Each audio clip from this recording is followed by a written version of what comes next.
বাংলা বলছি চ্যানেলটি সাবস্ক্রাইব করুন এবং সমস্ত অনুষ্ঠানের আপডেট পেতে বেল আইকনটি অন করুন।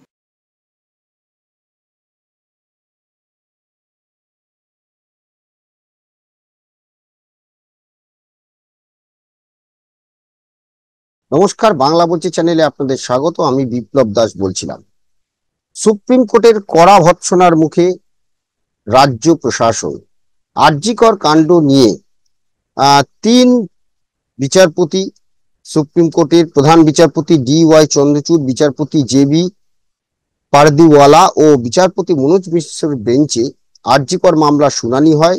এদিনে শুনানিতে প্রথম থেকেই সুপ্রিম কোর্টের কড়া প্রশ্নের মুখে পড়ে রাজ্য সরকার, এবং সেখানে পুলিশকে তো কাঠগড়ায় তোলাই হয়। 14ই আগস্ট মধ্যরাতে যে ভাঙচুরের ঘটনা, সে ঘটনায় পুলিশকে তীব্র ভর্ৎসনা করা হয় যে পুলিশ কি এই মদদ দিয়েছে ভাঙচুর করার জন্য, এমন প্রশ্ন ওঠে। সেই সঙ্গে 9 আগস্ট চিকিৎসক ধর্ষিতা ও খুন হন। তারপরে যে সময় অতিক্রান্ত হয়ে যাওয়ার পরেও এফআইআর ঠিকঠাক মতো করা হয়নি, এফআইআরই করা হয়নি, এবং এফআইআর করতে এত দেরি কেন তা নিয়েও পুলিশকে প্রশ্নের মুখে পড়তে হয়েছে।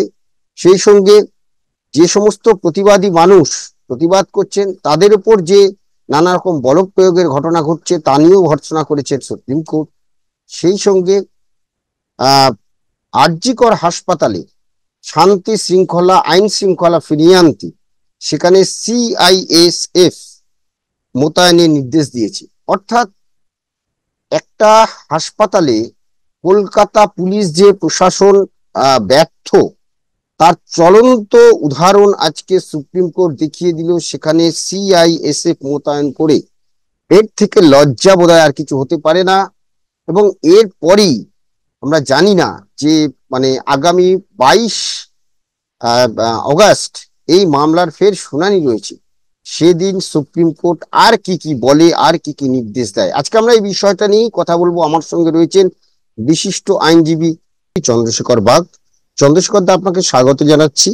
এক কথায় বলা যায় যে আরজিকর এর যে ঘটনা, যে মর্মান্তিক ঘটনা, সেই মর্মান্তিক ঘটনা আজকে সুপ্রিম কোর্ট তীব্র ভর্ৎসনা করলো রাজ্য সরকারকে। 7টি বিষয় আমরা যদি দেখি যে তারা পরিষ্কারভাবে বলছে চিকিৎসকদের নিরাপত্তা দিতে ব্যর্থ রাজ্য সরকার। ভেঙে পড়েছে রাজ্যের আইন শৃঙ্খলা। অনেক দেরিতে এফআইআর দায়ের হয়েছে। কি করছিলেন প্রিন্সিপাল, ভাইস প্রিন্সিপালরা এতক্ষণ মৃত্যু হওয়ার পরেও, ঘটনার খবর পাওয়ার পরেও? আর প্রাক্তন প্রিন্সিপাল এই ঘটনাকে কেন আত্মহত্যা বলেছিলেন? পদত্যাগ করার পর কেন সন্দীপ ঘোষকে দ্বিতীয় কোনো মেডিকেল কলেজে প্রিন্সিপাল করা হলো? হাসপাতালে কিভাবে বহিরাগত ঢুকে হামলা করলো পুলিশ কেন জানতে পারলো না? এবং প্রতিবাদীদের উপর জুলুম বন্ধ করার নির্দেশ দিল বাংলার প্রশাসনকে। তো এই যে তীব্র ভর্ৎসনা সুপ্রিম কোর্টের, এবং 22 তারিখে মামলার ফের শুনানি, কি বলবেন? দেখুন, আমি এই প্রসঙ্গে বলি যে আরজিকর ঘটনা নিয়ে সুপ্রিম কোর্টে আজকে যে সুমোটো যে শুনানি হয়েছে, সেই প্রেক্ষিতটা হচ্ছে 2জন আইনজীবী এবং একজন ডাক্তার, তারা চিফ জাস্টিস অফ ইন্ডিয়ার কাছে ডাইরেক্টলি চিঠি পাঠান, এবং সেই চিঠিটার ভিত্তিতে সুপ্রিম কোর্ট এই সুমোটো অ্যাপ্লিকেশনটা টেক আপ করেন এবং আজকে ফিক্স করেন শুনানি করার জন্য। এবং এখানে রাজ্য সরকারের আইনজীবী, যে পরিবার যাদের এত বড় একটা বিরাট দুর্জয় গেল, সেই পরিবারের আইনজীবী এবং আরজিকরের তরফ থেকে আইনজীবী ইত্যাদি আরো সমস্ত আইনজীবীরা ছিলেন, এবং তাদের প্রত্যেকের বক্তব্য শুনে সুপ্রিম কোর্ট একটা 16 পাতার অর্ডার আজকে পাস করেছে। এবং আমি একদম সুপ্রিম কোর্টকে কোট করে শুধু বলছি, সুপ্রিম কোর্টের জাজমেন্টের একটা line, shock the conscience of the nation. দেশের যে কনসিয়েন্স, সেই কনসিয়েন্সের কাছে এটা শকিং একটা ফ্যাক্টর, অত্যন্ত ভয়ের একটা ঘটনা যে এমন একটা জায়গা যেখানে হাসপাতাল, মানুষের নিত্যদিন প্রয়োজনে অপ্রয়োজনে মানুষেরকে যেতে হয়, সেইখানে যে অবস্থা, সেই অবস্থার জন্য সুপ্রিম কোর্ট একটা বিরাট টাস্ক ফোর্স তৈরি করে দিয়েছে। একটা 7 জনের টাস্ক ফোর্স টোটাল সারা ভারতবর্ষের সমস্ত হাসপাতালগুলোকে তারা দেখবে, যে একটা গাইডলাইন তারা তৈরি করে দেবে যে ওয়ার্কিং প্লেসে যে ডাক্তার, যারা স্টাফ রয়েছে, যারা মহিলা ডাক্তার, যারা মহিলা হসপিটাল স্টাফ রয়েছে, তাদের জন্য সমস্ত কিছু বিবেচনা করে এই টাস্ক ফোর্স তাদের একটা রিপোর্ট প্লেস করবে 3 সপ্তাহ পরে, এবং তারপরে আবার 2 মাস পরে তারা আবার একটা রিপোর্ট দেবে। এবং আজকে এই যে কলকাতা হাইকোর্ট যে সিবিআই এনকোয়ারি দিয়েছিল, সেই জাজমেন্টটাকে সিলমোহর দিয়ে সুপ্রিম কোর্ট সিবিআই কে আগামী 22 তারিখ অর্থাৎ পরশুদিন তার রিপোর্ট সাবমিট করার জন্য বলেছে, এবং সেখানে কতগুলো স্পেসিফিক পয়েন্ট রেজ করে দিয়েছে। সেই পয়েন্টগুলো হচ্ছে, সন্ধে 8:30টার সময় ডেড বডিটা হ্যান্ড ওভার করা হয়েছে তাদের পরিবারের কাছে, আর এফআইআর হয়েছে রাত্রির 11:45। কেন এই ডিলে? ঘটনা ঘটেছে যেদিন, আর বডি হ্যান্ড ওভার আর এফআইআর এর মধ্যে এই যে এত সময়, কিসের জন্য এত ডিলে হয়েছে, এবং কেন হাসপাতাল কর্তৃপক্ষ তাদের কোন রকম তাদের দায়িত্ব হিসেবে তারা কোনো যেন কমপ্লেন কেন করেনি? কারণ এই মামলাতে যেটা দেখতে পাওয়া যাচ্ছে যে টালা পুলিশ স্টেশন একটি আনন্যাচারাল ডেথ কেস স্টার্ট করে। সেই আনন্যাচারাল ডেথ কেসের ভিত্তিতে, যেখানে হাসপাতাল কর্তৃপক্ষ দেখেছে এরকম একটা নির্মম ঘটনা ঘটেছে এবং হাসপাতালের মধ্যে হয়েছে, এবং তাকে হত্যা করা হয়েছে পাশবিকভাবে, তার উপর ধর্ষণ এবং তার সঙ্গে হত্যা, তৎসত্ত্বেও হাসপাতাল কর্তৃপক্ষ, হাসপাতালের প্রিন্সিপাল, হাসপাতালের কোনো উচ্চপদস্থ কেউ কোন রকম কোনো থানায় অভিযোগ কিছু করেনি, যেটা সুপ্রিম কোর্টের কাছে মনে হচ্ছে অত্যন্ত নিন্দাজনক। এবং রাজ্য সরকারকে যে ভৎসনা করা হয়েছে আজকে, তার কারণ হচ্ছে যে সেই দিনের যে ঘটনা, সেই ঘটনার পরে যেভাবে 7,000 লোক এসে এই ভ্যান্ডালিজম এন্টার হসপিটালে করেছে, তার ইনফরমেশন পুলিশের কাছে কেন ছিল না? তার মানে টোটাল ইন্টেলিজেন্স ফেলিওর। এবং যে এত লোক যে ওখানে এসে 100 লোক জমায়েত হলেই পুলিশের কাছে ইনফরমেশন থাকে, সেখানে 7,000 লোক জমা হয়েছে, তাদের কাছে সেই ইনফরমেশন, এবং তারা সেইখানে হাসপাতাল ভাঙচুর করেছে। এবং এই প্রসঙ্গে বলে রাখি যে সুপ্রিম কোর্ট এই হাসপাতালের এন্টায়ার সিকিউরিটির জন্য সিআইএসএফ অর্থাৎ central security force, industrial security force, তাদেরকে ডিপ্লয় করেছে, এবং এন্টায়ার হাসপাতালে সিআইএসএফ থাকবে, এবং সেখানে তারা দেখবে। এই সিআইএসএফ আমরা জেনারেলি এয়ারপোর্ট বা বিভিন্ন বড় ইন্ডাস্ট্রি গুলোতে আমরা দেখতে পাই সিআইএসএফ পোস্টিং থাকে, কিন্তু কলকাতা শহরের একটা হাসপাতালে, অর্থাৎ কিনা তারা এটা বলতে চেয়েছে যে একটা সাধারণ হাসপাতালে ল অ্যান্ড অর্ডার কলকাতা পুলিশ টোটাল ব্যর্থ, এবং যে কারণে তাদের উপর কোনো ভরসা না করে এন্টায়ার সিকিউরিটি সিস্টেমটাকে সিআইএসএফ এর উপর দিয়েছে। এবং সিআইএসএফ সেখানে দেখবে কোন রকম কোনো লোক উইথ আর্মস সেখানে ঢুকছে কিনা, কোন রকম কোনো লোক ইনটক্সিকেটেড অবস্থায় সেখানে ঢুকছে কিনা, এবং সেইগুলো সমস্ত তারা মনিটরিং করবে। এবং ডাক্তার এবং যারা স্টাফ রয়েছে তাদের মধ্যে যে ভয়ের সঞ্চার হয়েছে, এই হাসপাতালে টোটাল হস্টেলে 250 জন স্টাফ থাকে, সেই 250 জনের মধ্যে এখন 30 জন রয়েছে, বাকি সবাই কেউ এখান থেকে চলে গেছে, তারা আসতে ভয় পাচ্ছে। এবং সব থেকে বড় জিনিস আমি যেটা বলবো সেটা হচ্ছে যে মাননীয় সুপ্রিম কোর্ট এই যে 14th আর 15th যে সারা ভারতবর্ষে মহিলারা দ্বারা যে আন্দোলন, সেই আন্দোলনকে স্যালুট জানিয়ে তারা সুপ্রিম কোর্ট বলেছে কোন রকম এই আরজি কর ক্ষেত্রে কোনো যদি প্রতিবাদ হয়, সেই প্রতিবাদে যেন রাজ্য সরকার বলপূর্বক তাদের সরিয়ে দেওয়ার সরিয়ে না দেয়। এবং সেক্ষেত্রে এই জায়গাটাই আমার একটা প্রশ্ন, যে আমরা দেখেছি যে এই প্রতিবাদের পর গত 14ই আগস্ট মধ্যরাত থেকে যে প্রতিবাদ হলো, এবং যে প্রতিবাদ সারা পশ্চিমবঙ্গ তো বটেই, পশ্চিমবঙ্গ ছাড়া আমাদের অন্যান্য রাজ্য এবং বিদেশেও আমরা দেখছি যেভাবে হচ্ছে, সেই জায়গা থেকে সমাজ মাধ্যমে অনেকে প্রতিবাদ জানাচ্ছে, নানা রকম কথা হয়তো লিখছে।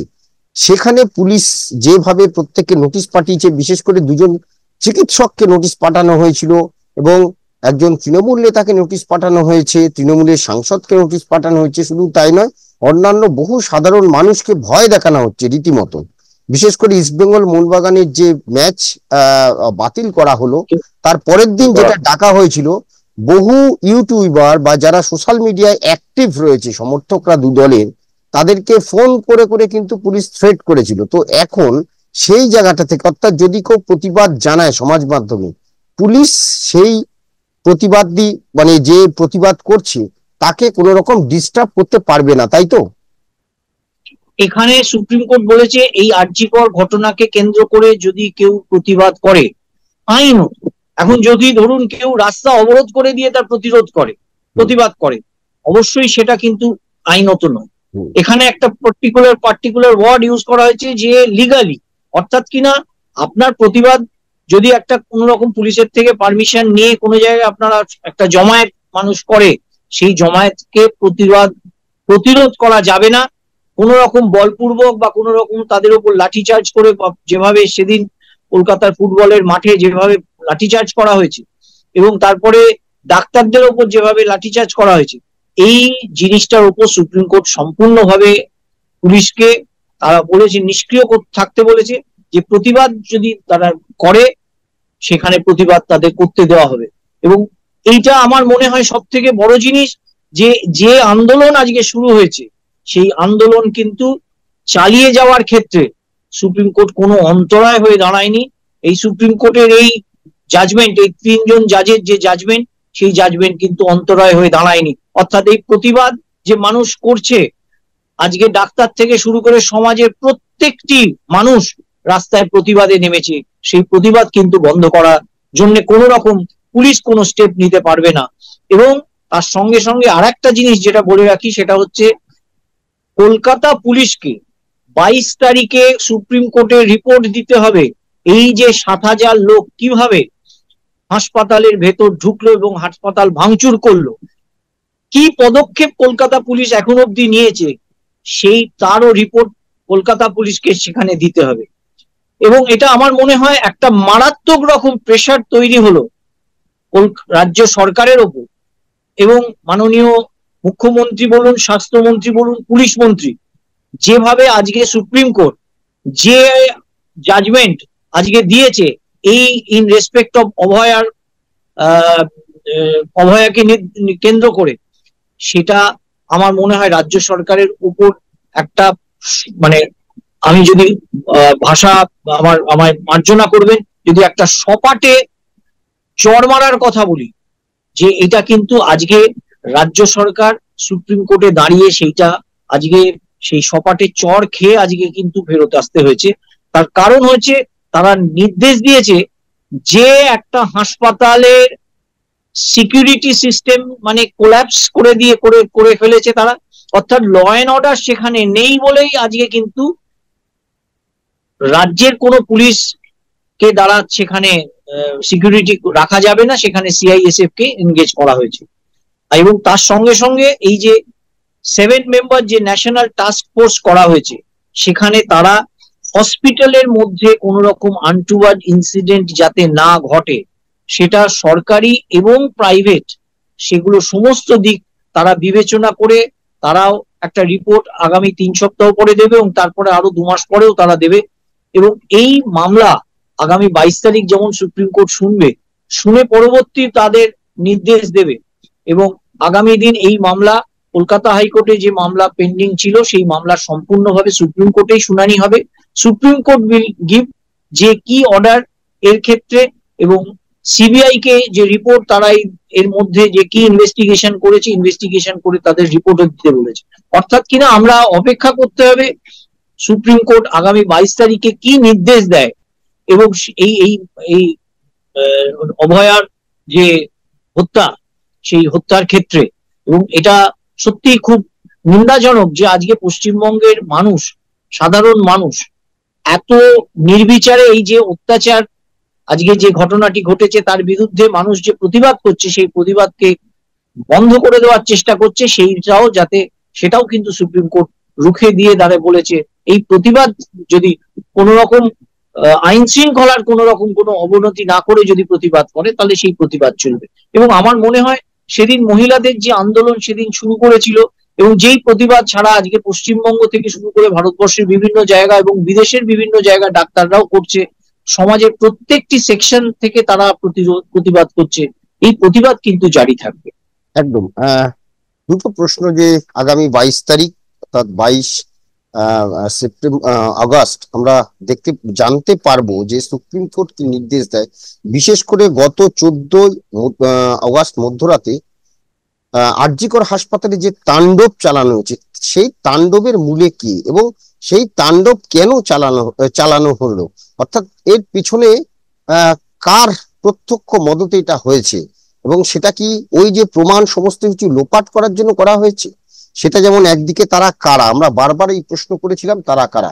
হয়তো দেখা যাবে 22 তারিখে সুপ্রিম কোর্ট, জানি না সেটা, হয়তো সেটাকে সিবিআই তদন্তেও দিতে পারে যে ওই দিন যারা কারা কারা ওখানে ছিল। কারণ কলকাতা পুলিশ যে পরের দিন যে ছবিগুলো প্রকাশ করেছিল, সেই ছবিগুলো থেকে কতজন গ্রেপ্তার হয়েছে, তারা কারা, কি তাদের মোটিভ ছিল, এখনো কিন্তু আমরা কেউ সেটা জানতে পারিনি। মানুষ কিন্তু সেটাই জানতে চায়।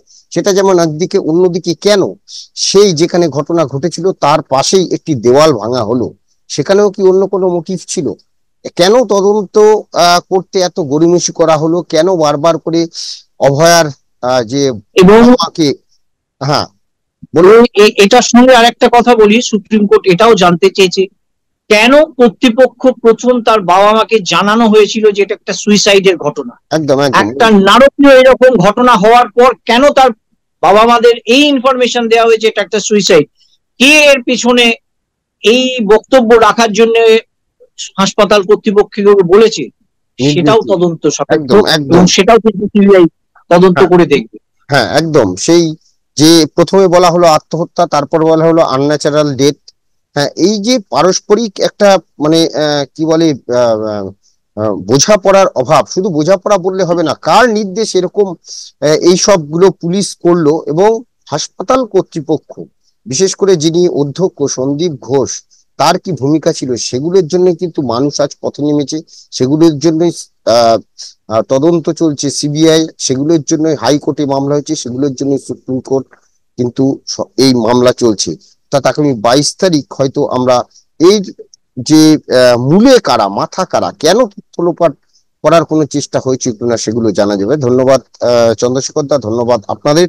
আপনারা সবাই ভালো থাকবেন, নমস্কার।